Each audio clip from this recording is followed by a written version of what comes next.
Our next speaker is Carol DiSalvo, who's the service-wide IPM coordinator for the National Park Service.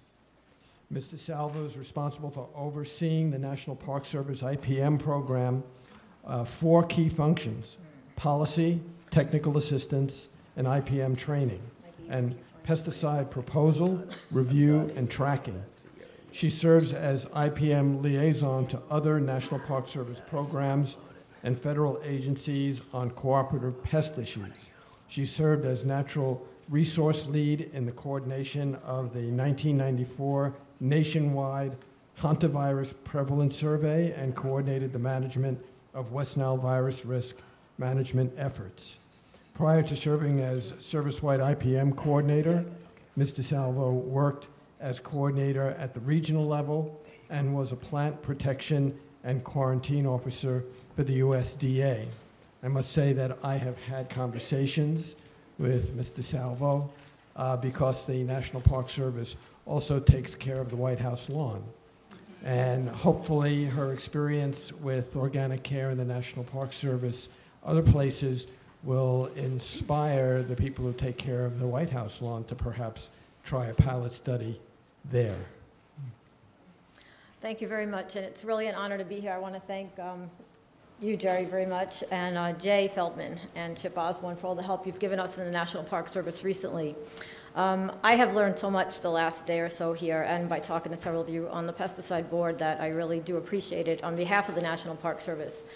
I'm going to go through a quick overview of what we do in the Park Service in this integrated pest management program, and then our version of what IPM is, because there are so many different versions out there. And yes, many people do call it integrated pesticide management when they are at meetings, and that's what some companies do, unfortunately.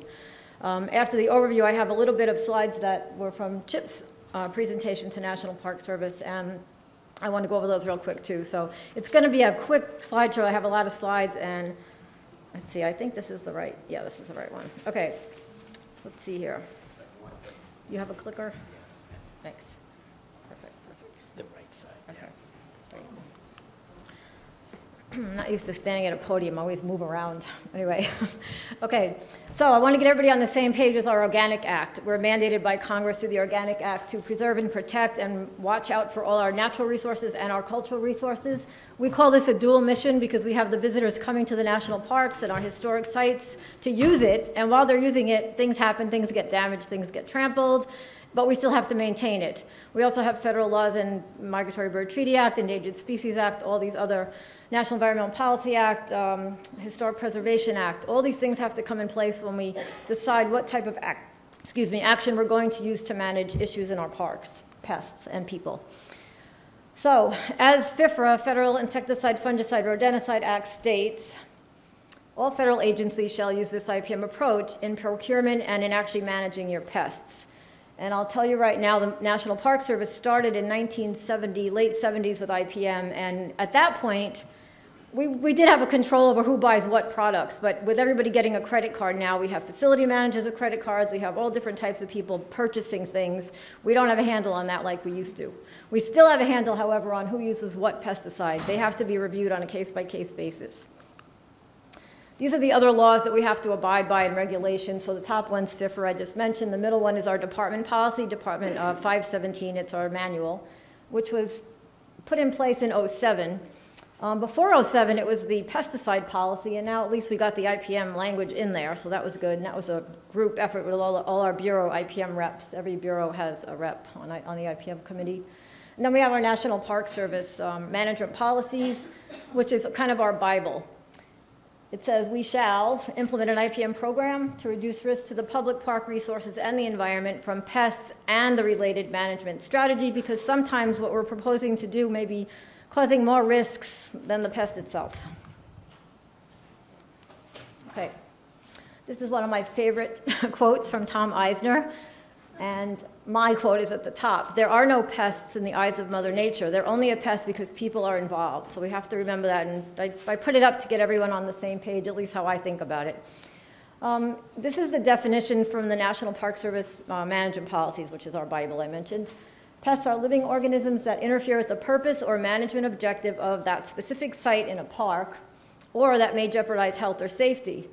So my version of what is jeopardizing health or safety may be different than yours. So what we do is we look at our risk management folks and our public health officers, and we ask for their weigh in on an issue when it comes up. So the definition and what's a health issue in this situation or that situation may not always be the same. We look at the OSHA regs. Okay, so that's kind of our motto for our IPM program, reducing these risks.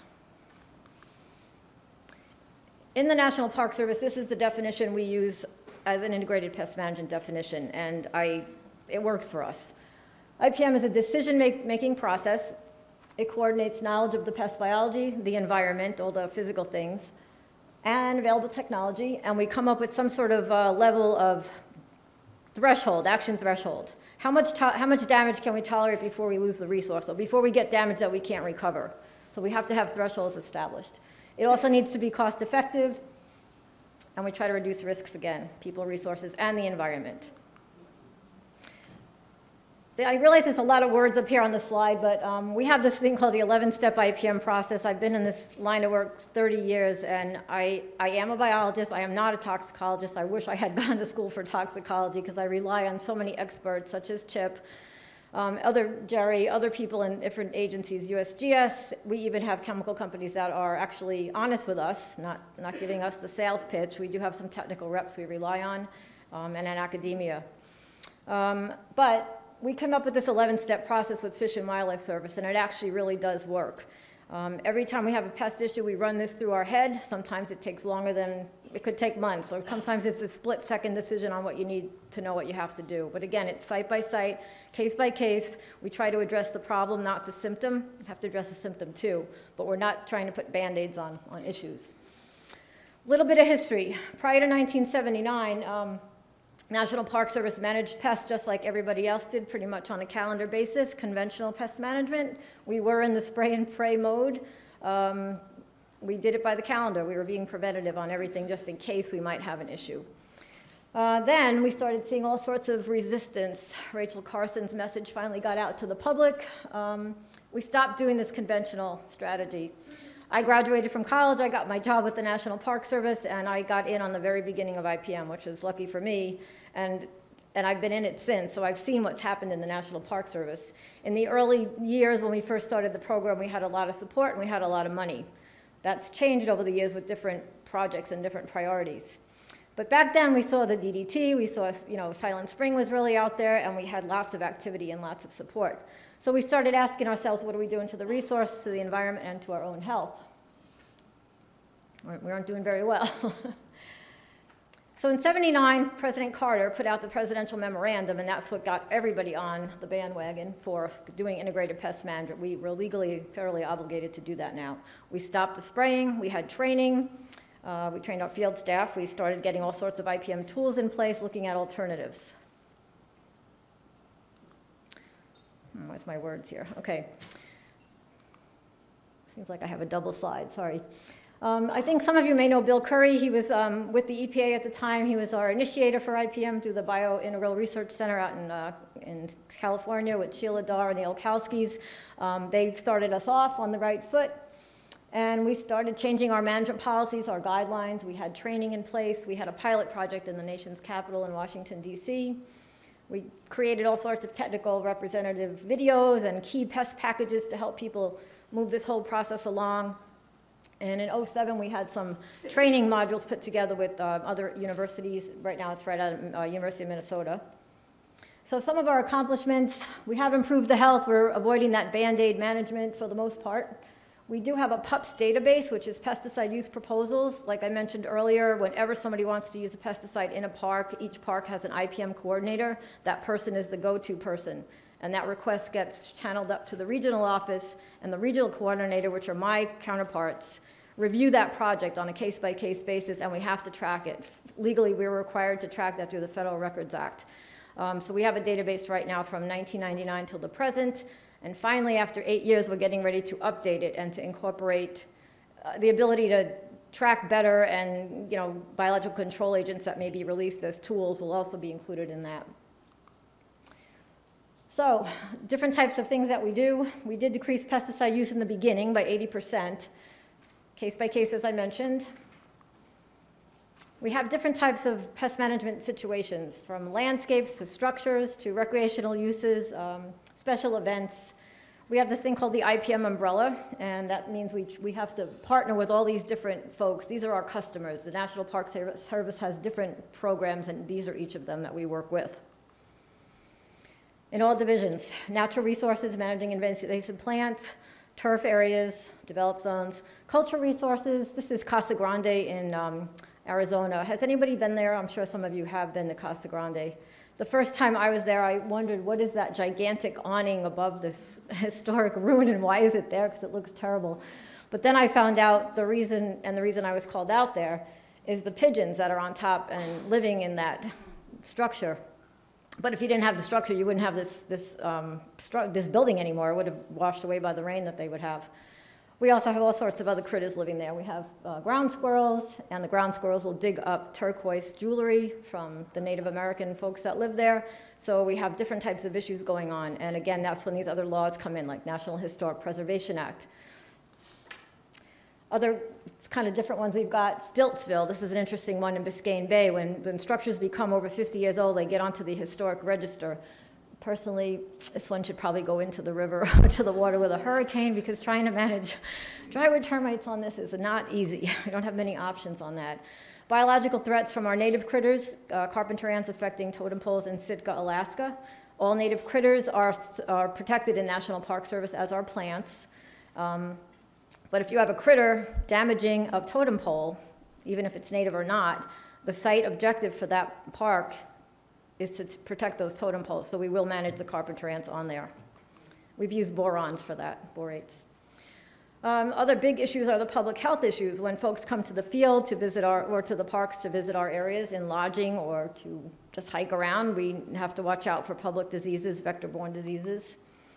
Issues at Tonto National Monument. Again, this one's in Arizona. We had Africanized honeybees with a huge, gigantic nest up on the cliff face there. It was about, I saw this, it was almost like 15 feet by, I don't know, 8 feet, gigantic hive hanging off of there. And we used soapy water on that one.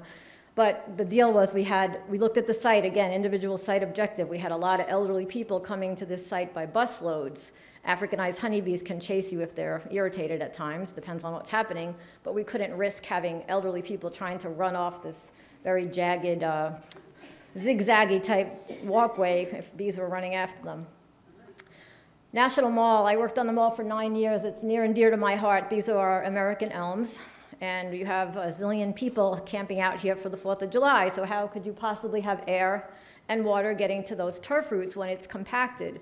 We did bulk density tests on the soil here on the mall, which I got to help with. The bulk density for cement is 1.7, and that of the mall was 1.6. So good luck if you're trying to grow turf roots or trees on that. It's been a real challenge. This is just a shot of our cultural resources, cultural landscapes. The mall is considered a cultural landscape. I wanted to mention hemlock woolly adelgid. I stuck this in here. It's a very important, very serious invasive pest from Asia, damaging and devastating our hemlock forests, not just the hemlock trees, the whole ecosystems. Many folks are very familiar with this. But we have been using imidacloprid on this, the nicotinoid product we've been hearing about.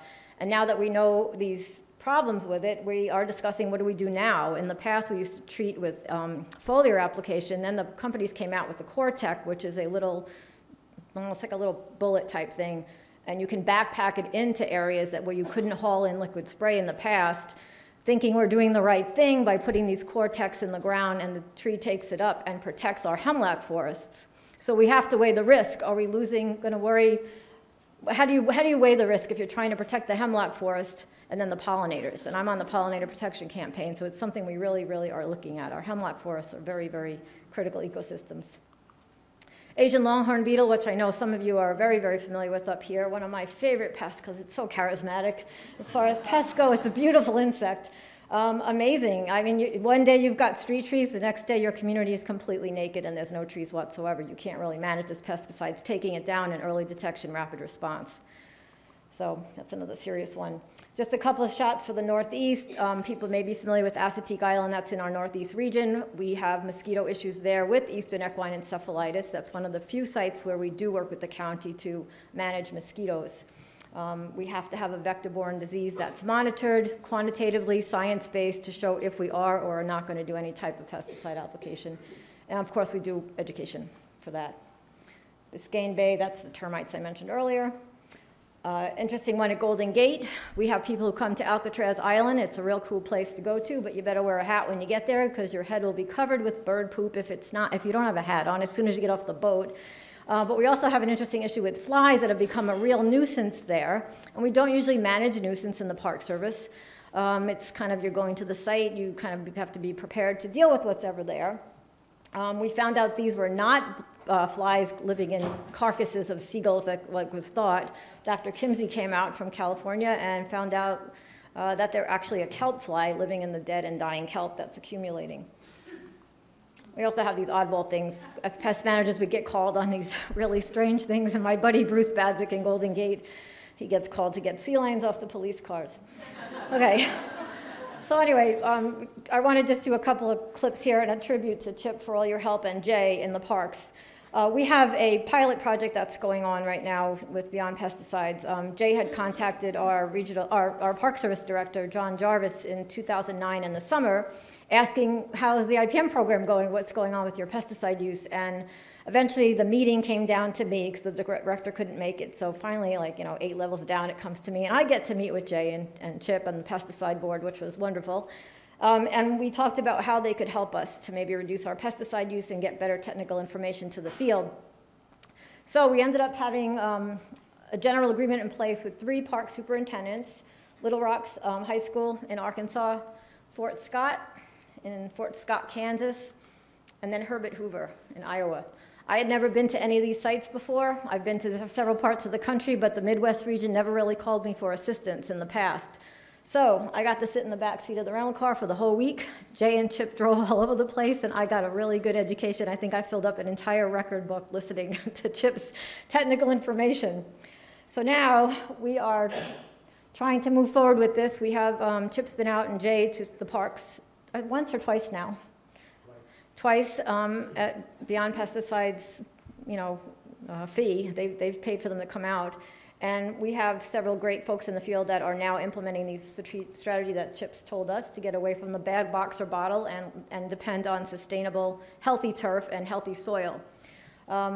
We have been doing conventional turf management on many sites, even though parks know they should be doing sustainable. They don't have the tools at the moment. They're short on staff, we're short on money. Having someone to call like Chip is really what we need. We need a phone call away, what do I do next type of thing. What he's done is he's developed strategies for each park. This is a timeline just to show you where we were and where we are now. So in the outcome, the partnership is going to provide this sustainable approach and the technical ability to do so. Parks will listen to what the right thing to do is if we have the right information to give them. The reports that Chip has done are completely science-based. Nobody can argue with these things. They are top-notch, just blowing everybody away that there's no question. We know what we have.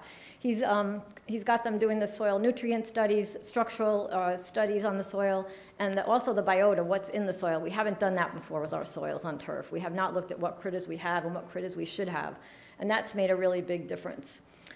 So looking at the chemistry, the microorganisms, as I mentioned, managing the biomass. We have 3 parks in the Arkansas area that are right now getting ready to purchase a brewer and make their own compost tea so that they can be part of this project. So we're really excited about this year, seeing our first year of real results. Chip's been real clear about the transition period and that it takes longer if you've been doing things more on the chemical-based, conventional manner in the past. So that's going to be a direct function of how long it takes to get us where we want to be on the sustainable end.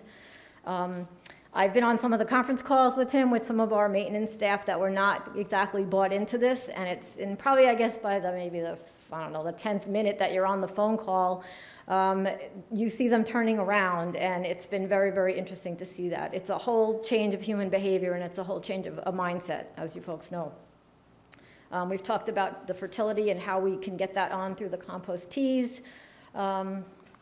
Cultural practices. What's nice about what Jay and Chip have provided is that it's kind of a seasonal what you do when type of thing, irrigation, overseeding, and when to do that. The example I threw in here, we have Central High School and the Fort Scott, different types of issues. One of them is a parade ground. Fort Scott has a parade ground, a lot of compaction. Herbert Hoover, we have different little areas there. The grave site's Class A, it's got to look picture perfect, but then there's all sorts of other areas at Herbert Hoover. He provided us with a great site analysis for each site, site-specific, what type of seed should be there, when you should seed, when you should put the compost tea down. Just a couple other pictures to show you what it looks like.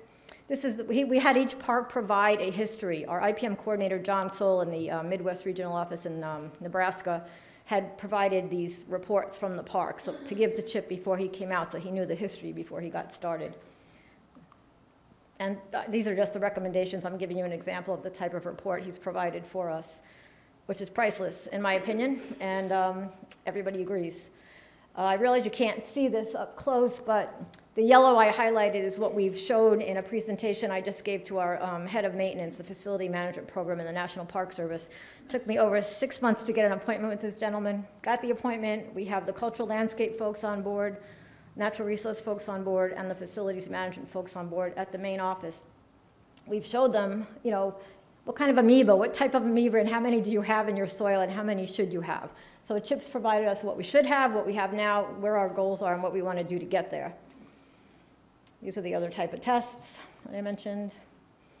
The phone contact has been essential. Having someone to pick up the phone and let these guys or gals talk to CHIP directly has been absolutely the saving grace. They have a question, they can call.